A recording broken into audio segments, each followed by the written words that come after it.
ରାଧି ରାଧି ସାଙ୍ଗମାନେ ଜୟ ଜଗନ୍ନାଥ ସାଙ୍ଗମାନେ ମୁଁ ବର୍ତ୍ତମାନ ଉଠିଲେଣି 3ଟାରୁ ବର୍ତ୍ତମାନ ସମୟରେ ସାଙ୍ଗମାନେ କ'ଣ କରିବା ବର୍ତ୍ତମାନ ଫୁଲ ତୋଳିବା ଫୁଲ ତୋଳିକି ଆସିଲା ପରେ ଆମେ ନାଇଁ ଆଗ ଆମେ ପାଣି ପିଇବା ଗରମ ପାଣି ଠିକ୍ ଅଛି ଗରମ ପାଣି ପିଇକି ଯିବା କେଉଁମାନେ ଗରମ ପାଣି ସକାଳୁ ଉଠିଲେ ପିଅନ୍ତି ମୋତେ ଟିକେ କମେଣ୍ଟ ମାଧ୍ୟମରେ ମୋତେ ପ୍ରବଳ ଥଣ୍ଡା ଧରି ପକେଇ ଯେ ରାତି ଯାକ ଶୋଇବ ମାନେ ଚାଲନ୍ତୁ ବର୍ତ୍ତମାନ ଟିକେ ଗ୍ୟାସ୍ ଅନ୍ କରିବା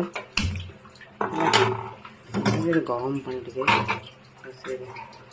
ଗରମ ପାଣି ସକାଳୁ ଉଠୁ ଉଠୁ ମୁହଁ ପାଟି ଧୋଇ ପିଇବା ବହୁତ ଜରୁରୀ ହେଲା। ଯେଉଁମାନେ ବି ନ ପିଉଛନ୍ତି ସେମାନେ ପିଇବା ଆରମ୍ଭ କରନ୍ତୁ, ଦେଖିବେ ଆପଣଙ୍କୁ ବହୁତ ଫାଇଦା ମିଳିବ। ଠିକ୍ ଅଛି, ମୁଁ କିନ୍ତୁ ପିଏ, ଏ ଅଭ୍ୟାସ ମୋର। ଇଏ ହେଉଛି ଗୋଟେ ପଶୁ ଜନ୍ତୁ, ଇଏ ବହୁତ ବଫାଦାର। ଇଏ ଗୋଟେ ତାକୁ ଆମେ ରୁଟି ଖାଇବାକୁ ଦେଉ ବୋଲି, ଦୁଇଟା ଭାତ ଖାଇବାକୁ ଦେଉ ବୋଲି, ସିଏ ନା ସବୁବେଳେ ରାତିରେ ଆମ ପାଖରେ ଆମକୁ ଜଗିକି ରହିଛି ଦୁଆର ମୁହଁରେ। ଠିକ୍ ଅଛି, ସେ କେବେ ନାମକରଣ କରେନା, କିନ୍ତୁ ମଣିଷ ନାମକରଣ କରିବେ। ତମରି ଖାଇବେ, ତମରି ଘରେ ରହିବେ, ତମକୁ ଡ୍ୟାସ୍ କରିକି ଯିବେ। ଠିକ୍ ଅଛି, ବୁଝିଲା ଲୋକ ଠିକ୍ ବୁଝିପାରୁଥିବେ। ଆମେ ଗରମ ପାଣିରେ ହେଇଯାଇଛି, ଆଧିରେ ଟିକେ ଥଣ୍ଡା ପାଣି ମିଶେଇ ବହୁତ ଗରମ